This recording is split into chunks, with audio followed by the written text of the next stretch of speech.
পুঁজিবাজার সংস্কারের প্রাথমিক ধাপে নজর দেওয়া হবে মার্জিন ঋণ সংস্কারে। ফোর্স সেলের হাত থেকে বিনিয়োগকারীদের বাঁচাতেই নেওয়া হবে এই ব্যবস্থা। আইপিওতে আসা শেয়ারের সঠিক মূল্যায়ন ও ভালো মৌলভিত্তিক শেয়ারকে তালিকাভুক্তের পাশাপাশি ডিজিটালাইজেশনের মধ্যমেয়াদী সংস্কার আর ভবিষ্যৎ পুঁজিবাজারকে মাথায় রেখে নানা পণ্য ঠিক করা হবে দীর্ঘমেয়াদী সংস্কারে। বিস্তারিত রিয়াজ সেজানের প্রতিবেদনে।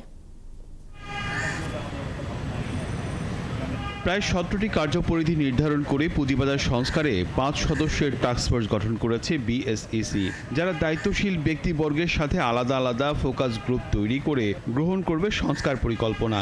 এই পরিকল্পনা বাস্তবায়িত হবে বিভিন্ন মেয়াদে, যেখানে বিনিয়োগকারীর স্বার্থ রক্ষার বিষয়টি সর্বোচ্চ গুরুত্ব পাবে। বিএসইসি জানায়, এরই মধ্যে বিভিন্ন পক্ষের সাথে কয়েক দফায় সংস্কার কার্যক্রম নিয়ে আলোচনা হয়েছে।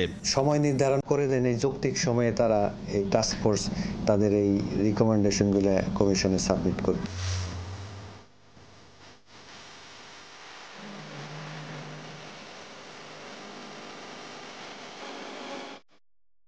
পুঁজিবাজারের সামগ্রিক সংস্কার করা সহজ কাজ নয়, তবে বিভিন্ন মেয়াদে গুরুত্বের ওপর নির্ভর করে কর্মসূচি হাতে নেওয়ার কথা বলছেন ব্রোকারেজ হাউস অ্যাসোসিয়েশনের এই নেতা। আমাদের এখানে সবচেয়ে বড় সমস্যা যেটা হচ্ছে যে কোয়ালিটি আইপিও, বাজারে ভালো শেয়ারের যোগান নেই। তারপর হচ্ছে আপনার যেই ইস্যুগুলি আমাদের লিস্টেড, যে কোম্পানিগুলি লিস্টেড, তাদের অ্যাকাউন্টেবিলিটি অ্যান্ড ট্রান্সপারেন্সি। তারপর আমরা বলছি যে আপনার স্টক এক্সচেঞ্জগুলি are not functional, properly functional.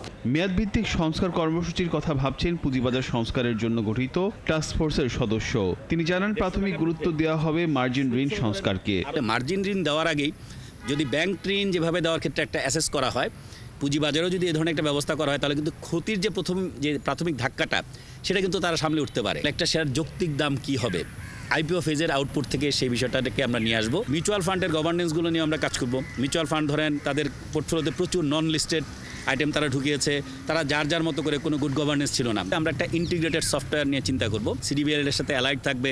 কোনো ধরনের যে গ্যাপগুলো হয়, যেগুলোর কারণে ওই বানকো, তামহা, ক্রেস্ট, যে ধরনের সিকিউরিটিগুলো মানুষের বিশ্বাস নষ্ট করেছে, সেই ধরনের বিষয়গুলো যাতে ভবিষ্যতে আর না হয়। পুঁজিবাজার সংস্কারের টাস্কফোর্সে দীর্ঘ সময় ধরে পুঁজিবাজার পর্যবেক্ষণ ও বিশ্লেষণের অভিজ্ঞতা থাকা এই সদস্য আরও জানান, পুঁজিবাজারের ভবিষ্যতে বিভিন্ন পণ্য নিয়েও দীর্ঘমেয়াদী উদ্যোগ নেওয়া হবে। আমাদের রিয়াজ সেজান, ৭১, ঢাকা।